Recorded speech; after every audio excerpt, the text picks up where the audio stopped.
आप देख रहे हैं आई विजन नेटवर्क और ये है सिटी चैनल। नई सोच नई दिशा।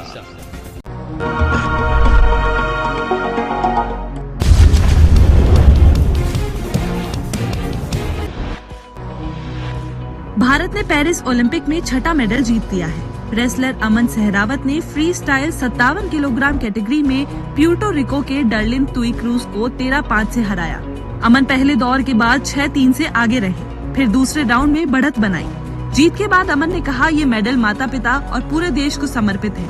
भारतीय पहलवानों ने लगातार 5वें ओलंपिक गेम्स में भारत को मेडल दिलाया है। इस मेडल के साथ भारतीय टीम 1 सिल्वर और 5 ब्रॉन्ज मेडल जीत चुकी है। मुंबई के प्राइवेट कॉलेज में बुर्का हिजाब बैन के सर्कुलर पर सुप्रीम कोर्ट ने 18 नवंबर तक रोक लगा दी है। कोर्ट ने कहा कि छात्राओं को क्लास के अंदर बुर्का पहनने की इजाजत नहीं दी जा सकती। हालांकि कोर्ट ने ये भी कहा कि स्टूडेंट्स को क्या पहनना है ये वही तय करेंगे। एजुकेशनल इंस्टीट्यूट उन पर अपनी पसंद नहीं थोप सकती। दरअसल मुंबई के NG आचार्य और DK मराठे कॉलेज ने कैंपस में हिजाब, नकाब, बुर्का, स्टोल और टोपी पहनने पर बैन लगाया था। इसके खिलाफ 9 लड़कियां बॉम्बे हाईकोर्ट पहुंची थी। हाईकोर्ट से याचिका खारिज होने पर उन्होंने सुप्रीम कोर्ट में अपील की थी। दिल्ली के पूर्व डिप्टी CM मनीष सिसोदिया 17 महीने बाद तिहाड़ जेल से बाहर आए। जेल से बाहर आने के बाद सिसोदिया ने कहा कि उन्हें संविधान और लोकतंत्र की ताकत से जमानत मिली है। यही ताकत अरविंद केजरीवाल को भी जेल से रिहा कराएगी। सुप्रीम कोर्ट ने उन्हें दिल्ली शराब नीति घोटाले से जुड़े CBI और ED दोनों केस में जमानत दी। कोर्ट ने कहा कि केस में अब तक 400 से ज्यादा गवाह और हजारों दस्तावेज पेश किए जा चुके हैं। आने वाले दिनों में केस खत्म होने की दूर दूर तक कोई संभावना नहीं है। ऐसे में सिसोदिया को हिरासत में रखना उनके स्वतंत्रता के मौलिक अधिकार का उल्लंघन होगा। लोकसभा ने वक्फ संशोधन बिल के लिए बनाई जाने वाली संयुक्त संसदीय समिति के प्रस्ताव को स्वीकार कर लिया। इस समिति में 31 सदस्य होंगे, जिसमें लोकसभा से 21 और राज्यसभा से 10 मेंबर होंगे। संसद के अगले सत्र के पहले हफ्ते में समिति को रिपोर्ट देनी होगी।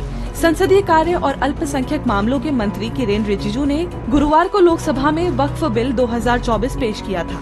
कांग्रेस और सपा समेत विपक्षी दलों ने बिल को मुस्लिम विरोधी बताया था। इसके बाद लोकसभा में बिना किसी चर्चा के बिल को JPC को भेज दिया गया था। जम्मू कश्मीर विधानसभा चुनाव को लेकर मुख्य चुनाव आयुक्त राजीव कुमार ने प्रेस कॉन्फ्रेंस की। उन्होंने कहा कि हम जल्द चुनाव कराएंगे। चुनाव आयुक्त ने आगे कहा कि कई अंदरूनी ताकतें सोचती हैं कि हम चुनावों को प्रभावित कर देंगे। हम ऐसा नहीं होने देंगे। चुनाव आयोग के मुताबिक इस बार जम्मू कश्मीर विधानसभा की 90 सीटों में 74 सीटें जनरल और 7 SC और पहली बार 9 सीटें ST के लिए आरक्षित हैं। साथ ही चुनाव में कश्मीरी माइग्रेंट्स के लिए दिल्ली, जम्मू और उधमपुर में स्पेशल बूथ बनाए गए हैं। प्रधानमंत्री नरेंद्र मोदी केरल के वायनाड दौरे पर रहेंगे। इस दौरान वे हेलीकॉप्टर से लैंडस्लाइड प्रभावित क्षेत्रों का जायजा लेंगे। पेरिस ओलंपिक में भारतीय पहलवान Ritika Hooda women's wrestling 76 kilogram में प्री क्वार्टर फाइनल खेलेंगी।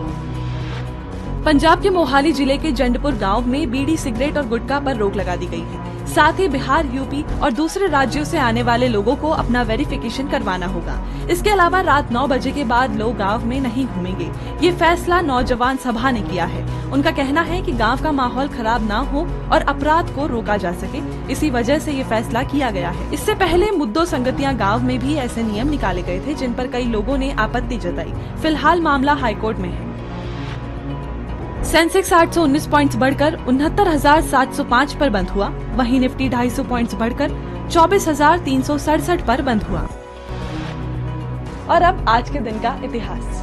10 अगस्त 1966 यानी आज ही के दिन नासा ने पहले अमेरिकी मून सैटेलाइट ऑर्बिटर 1 को लॉन्च किया था। ये 14 अगस्त को चांद की ऑर्बिट में पहुंचा और ऐसा करने वाला दुनिया का पहला स्पेसक्राफ्ट बना। 3 अगस्त 1996 को ऑर्बिटर 1 ने धरती की तस्वीर भेजी।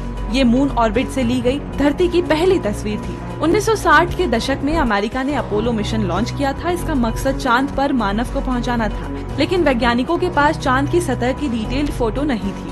मिशन के लिए ये जरूरी था कि चांद की सतह की डिटेल्ड फोटो हो, जिनके जरिए लैंडिंग साइट्स के बारे में स्टडी की जा सके। तो आज की बात बस यहीं तक। कल फिर होगी मुलाकात।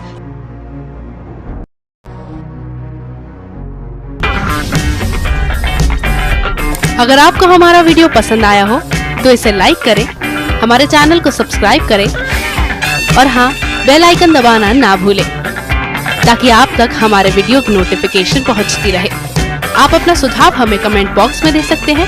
हमारे साथ जुड़ने के लिए शुक्रिया।